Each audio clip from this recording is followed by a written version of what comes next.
आज हम जिक्र करेंगे WTO की। WTO की फुल फॉर्म है world trade organisation.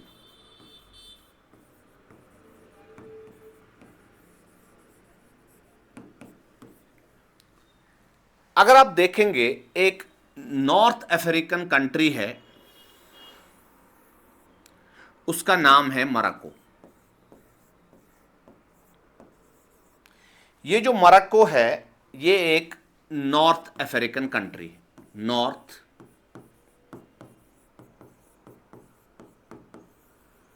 African country है।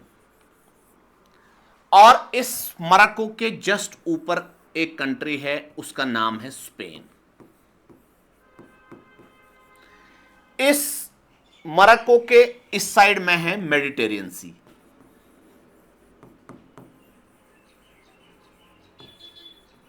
और यहां पे है अटलांटिक ओशन।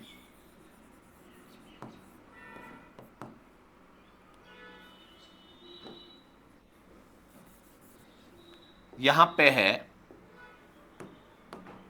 Atlantic ocean.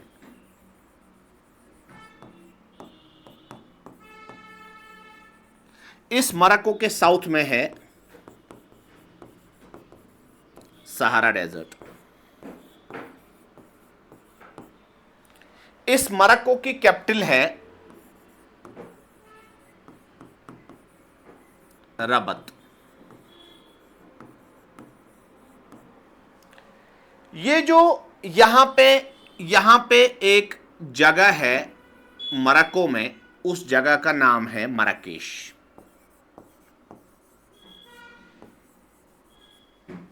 ठीक है। और यहां पे एक यहां पे एक स्ट्रेट है, उस स्ट्रेट का नाम है strait of Gibraltar. Straight of Gibraltar. अगर आप देखेंगे स्ट्रेट क्या होता है, स्ट्रेट एक ज्योग्राफिकल टर्म है। स्ट्रेट होता है narrow and shallow water body which connects two bigger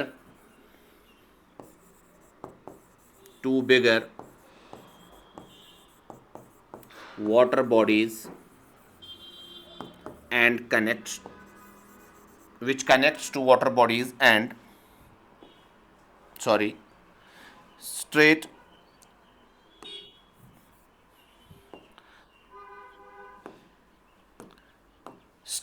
is a narrow and shallow water body which connects two bigger water bodies and separates two land masses. देखो यहां पे अगर आप straight of Gibraltar देखोगे, ये जो स्ट्रेट ऑफ जिब्राल्टर है, ये भी स्ट्रेट है। स्ट्रेट ऑफ जिब्राल्टर यहां किस किस को कनेक्ट करता है? Strait of Gibraltar connects here Mediterranean sea with Atlantic ocean. और सेपरेट किस किस को करता है? सेपरेट करता है Spain with Morocco. This strait of Gibraltar connects Atlantic ocean with Mediterranean sea and it separates Spain with Morocco. अब ये जो मोरक्को में एक जगह मैंने बताया, इस मोरक्को में ये जगह है मराकेश। क्या है? Marrakesh is a place in Morocco. ये जो मराकेश में 1994 में एक एग्रीमेंट होता है, उसको बोलते हैं मराकेश एग्रीमेंट।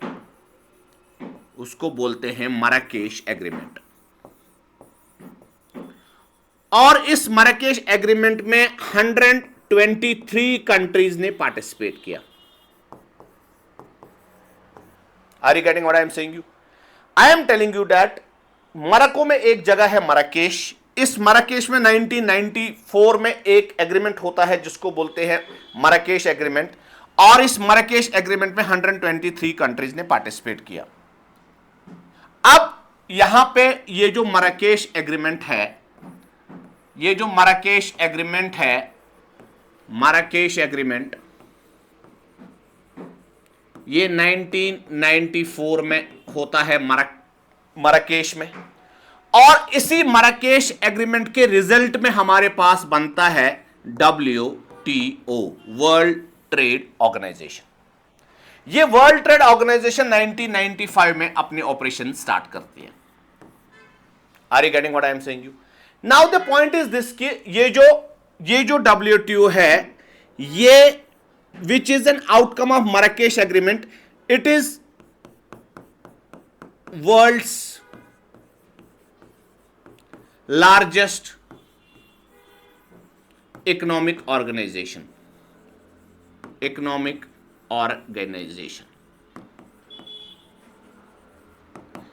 इसमें तकरीबन मेंबरशिप जो इसकी है 166 मेंबर्स है इसके, और पर्पस जो इसका है, पर्पस जो इसका है वो ये है कि पूरी दुनिया में जो ट्रेड हो उसमें बैरियर कम से कम हो, उसमें बैरियर्स कम हो, और उसमें जो टैरिफ है वो कम हो। Reduction of tariffs, reduction of tariffs and other trade barriers, other trade barriers. ये जो WTO है, ये जो WTO है, इसका हेडक्वार्टर है जेनीवा में।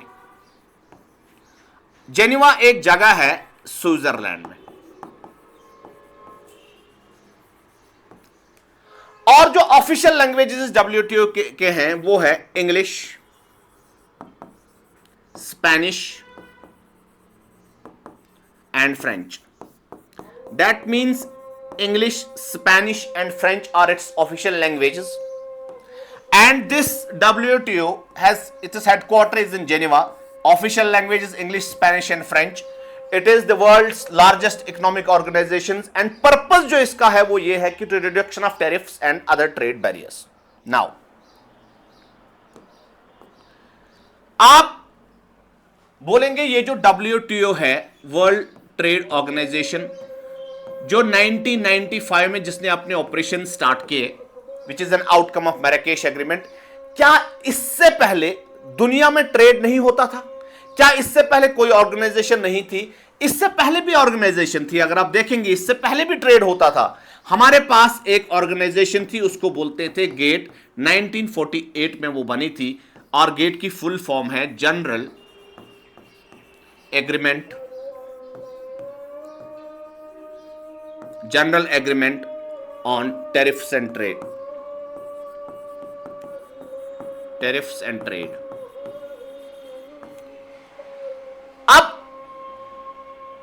अब जो general agreement on tariffs and trade, ये जो ऑर्गेनाइजेशन है WTO, ये ट्रेड देखती थी WTO को बनने से पहले।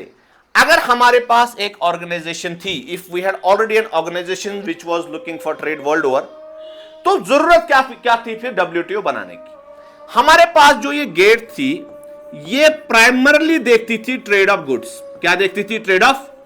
व्हाइल एज WTO बनने से जो इंटरनेशनल ट्रेड का हॉरिजन हुआ वो ब्रॉडन हुआ। कैसे? WTO जो देखता है वो देखता है trade of goods, trade of services, as well as trade of intellectual property.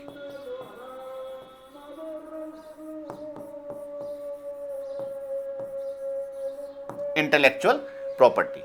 अब आप बताएंगे कि यहां पे ये जो मैंने बात की, ट्रेड ऑफ गुड्स की बात की। देखो, आप किसी शॉप पे चले गए, आपने शॉपकीपर को बोला मुझे मार्कर दे दो, आपने शॉपकीपर को बोला मुझे फोन दे दो। ये जब आपने शॉपकीपर को पैसा दिया तो उन्होंने आपके हाथ में कुछ दिया, वो किसी को ट्रांसफर भी आप कर सकते हो। बात समझ आ रही? ये हो गया good. Marker is a good, this phone is a good. अब सर्विसेज की बात जहां से करें, देखिए बेटा मेरी बात सुने, सर्विसेज की बात जहां से करें, आप किसी डॉक्टर के पास गए, आपने उस डॉक्टर को फीस दे दी, उसने आपको इलाज किया, तो क्या दे दिया आपने? आपको उसने सर्विस।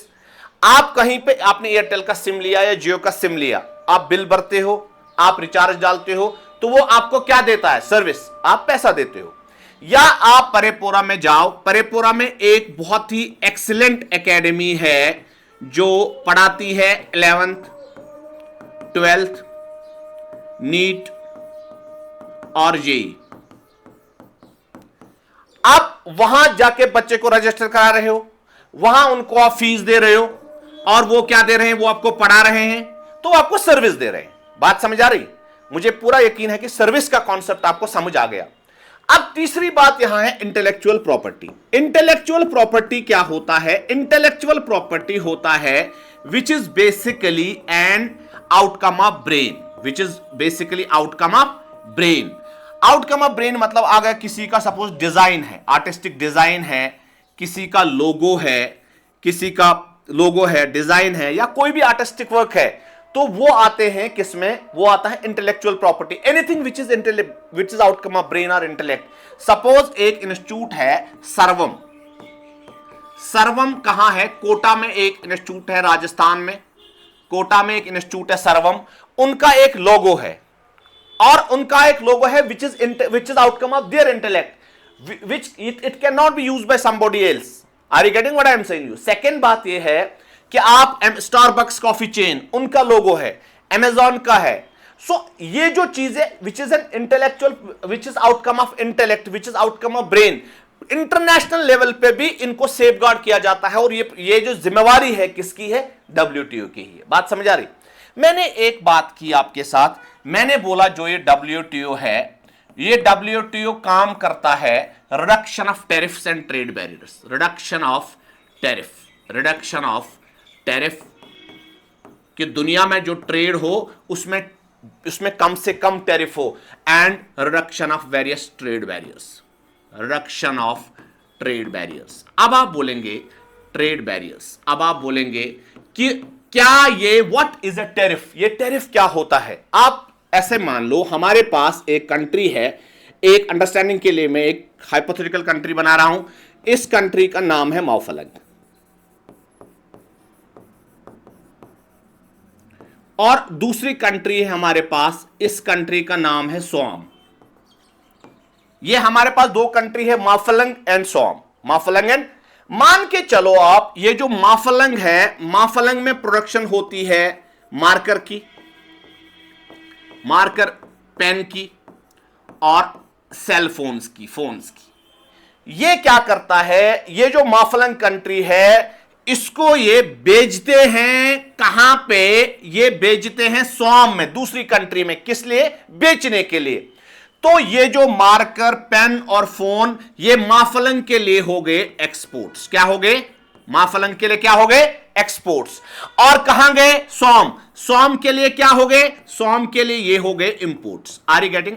इसका मतलब ये जो सामान किसी कंट्री से बाहर जाता है, प्रोडक्शन कंट्री नहीं, डेस्टिनेशन कंट्री में, इसको इंपोर्ट कहते हैं, और जो सोर्स कंट्री जो होती है उसके लिए होते हैं एक्सपोर्ट्स। Are you getting? देखो बेटा मेरी बात सुनो। Now the point is this कि ये वाला जो अब ये मार्कर है, अब ये मार्कर है, और ये पेन है, और ये फोन है, सेल फोन्स हैं, जो कहां से आए? माफलंग से सोम में आए। यहां पे क्या हो गया? ये जो मार्कर है, ये पेन है, और ये सेल फोन है, इनको यहां कहेंगे इंपोर्ट्स। इनको क्या कहेंगे? इंपोर्ट्स। Are you getting? ये जो सोम कंट्री है, ये इन इंपोर्ट्स पे जो टैक्स लगाएगी, उसको कहते हैं tariff. Go tariff is nothing but it is a type of tax, it's a type of tax. लेकिन अब मैं आपको बोलता हूं कौन सा टाइप ऑफ टैक्स जो प्राइमरली कहां पे लगता है? इंपोर्ट्स पे। बात समझ आ रही? वो इंपोर्ट्स पे, इस इंपोर्टिंग कंट्री, इस डेस्टिनेशन कंट्री ने जो इंपोर्ट्स पे टैक्स लगाया उसी को बोलते हैं टैरिफ, उसको बोलते हैं टैरिफ। अब आप बोलेंगे सर ये कंट्रीज टैरिफ क्यों लगाती है? ये कंट्रीज इंपोर्ट्स पे टैक्स टैरिफ क्यों लगाती है? टैरिफ लगाने का, टैरिफ जो होता है, tariff is nothing but it is type of a tax. Tariff is nothing but it is type of a tax. अब आप बोलेंगे ये जो टैरिफ है, ये इंपोर्टिंग कंट्री क्यों लगाती है? दो रीजन होता है। एक होता है to increase revenue, to increase revenue, और दूसरा होता है to protect domestic industries, to protect domestic industries. अब ये चीजें मैं आपको एक्सप्लेन करूंगा। देखो बेटा, मैंने आपको बताया था ये मावफलंग है और ये सौम है, ये मावफलंग है और ये सौम है। यहां से 3 प्रोडक्ट मैंने यहां से यहां भेजे थे, उसमें एक प्रोडक्ट था मार्कर, फिर पेन और सेलफोन। मार्कर को लेके चलो आप। देखो बेटा मेरी बात सुनो, मावफलंग कंट्री जहां ये प्रोड्यूस हुआ है मार्कर, इन्होंने सपोज यहां पे इनका ये यहां पे 10 रुपए में बेचना चाहते थे। जब ये यहां पहुंचा तो इस सोम कंट्री ने 5 रुपए का टैरिफ लगा दिया इस पे, और पहले 10 रुपए कीमत थी, अब कितने रुपए का हो गया? ये हो गया 15 रुपए पे। ये जो 5 रुपया है ये कंट्री के रेवेन्यू में जाता है, ये कंट्री के इनकम में जाता है। कौन सी कंट्री? डेस्टिनेशन कंट्री, जहां पे एज एन इंपोर्ट ये गया। दूसरी बात है टू प्रोटेक्ट डोमेस्टिक इंडस्ट्रीज। अब ये क्या है?